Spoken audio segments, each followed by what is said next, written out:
A journey to Alaska can change the way you think about the United States. This video is about what you can expect on an Alaskan cruise. Alaska in of itself will truly become a deep thought because a lot of people dream of visiting Alaska but never do. Juneau has a lot to offer, like bald eagles, 3,000-year-old glaciers, whale sightings, and much more. Mendenhall Glacier and many others along the southeast Alaskan coast are remnants of the Little Ice Age, which began about 3,000 years ago. The pair of photos that can be seen here shows how much the famous Mendenhall Glacier has receded since the turn of the 20th century. The ice has thinned and melted back more than 9,000 feet since it was measured in 1911. The Juneau Icefield Research Program has monitored the outright glaciers of the Juneau Icefield since 1942, including Mendenhall Glacier. The glacier also receded 1.75 miles since 1929 when Mendenhall Lake was created, and 2.5 miles since 1500. The end of the glacier currently has a negative glacier mass balance and will continue to recede in the future. Mendenhall Glacier is still receding today, with water runoff that can be seen in numerous locations and shows how old the glacier itself is. Given that average yearly temperatures are steadily increasing, it is possible for the glacier to experience stabilization. However, this interesting phenomenon will fade away if temperatures continue to climb. Since the head of the glacier will no longer have cold enough ambient temperatures to cause snow to precipitate, Juneau is known to be in rainy country. The area around Juneau gets more average precipitation than any other lower 48 states. Juneau is also the capital of Alaska. In 1880, in which Juneau was founded, a local inhabitant revealed to prospectors the presence of gold in what is now named Gold Creek in Silverbow Basin, just 100 miles southwest inland of the Gulf of Alaska of Juneau. Being that we're talking about gold mining in Alaska, we have to think about the glaciers and how big they were 200 years ago. The glaciers and how they are today, they were at least 100 times their size, and mining for gold inside a glacier must have been, a little difficult. I don't know, can you find gold inside ice?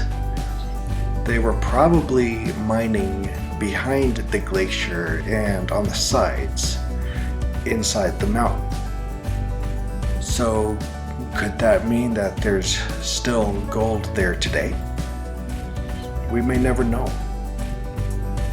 Mendenhall Glacier is the most popular and most visited glacier of them all because not only is it an attraction in of itself, but being that it's receding, it creates waterfalls and streams that come out of nowhere.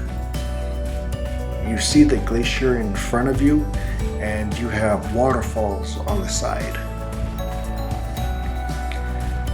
Landing on Mendenhall Glacier via helicopter was also quite the experience. because, as I said before, if you have not been to Alaska or just never thought about it, you would find it very interesting of a helicopter landing on ice. All this runoff here is the act of Mother Nature because temperatures are rising, global warming. When is the glacier going to disappear? We have to think about that. This deep crevice was about 2, maybe 3 miles deep. All the runoff from the glacier, we did get a chance to drink it, and I must say, it was the most delicious water I have ever had. I wish I brought some home, but seeing that I didn't, I want to go back. If you are thinking of taking a cruise to Alaska, I can guarantee you that the views from the ship will be spectacular. What also can make a great Alaskan vacation are pictures like this one. It gives character to the picture itself by having water runoff running down the mountain. If you yourself are considering going on an Alaskan cruise, you might want to think about what you may encounter, such as fog. You are going to encounter some very thick fog along your voyage. Depending on the time of year, you can experience sailing through very thick fog. Sailing through fog offers good photo ops if you happen to be bored at the moment. After the fog clears, you can see wildlife and maybe go to Victoria, or maybe find a nice roasted pig on board. This was awesome. I stole the apple out of the mouth. There are many photo ops on an Alaskan cruise. You can pretty much find them anywhere and everywhere you look and go. You encounter foggy weather. You can't really take pictures of fog, but you kind of want to. You see glaciers, ice floating in the water. You see bald eagles, humpback whales, a roasted pig on the deck ready for dinner. Now you start to learn a few things by asking yourself, even though Alaska is US territory, most people don't get to go there. This truly is a trip of a lifetime.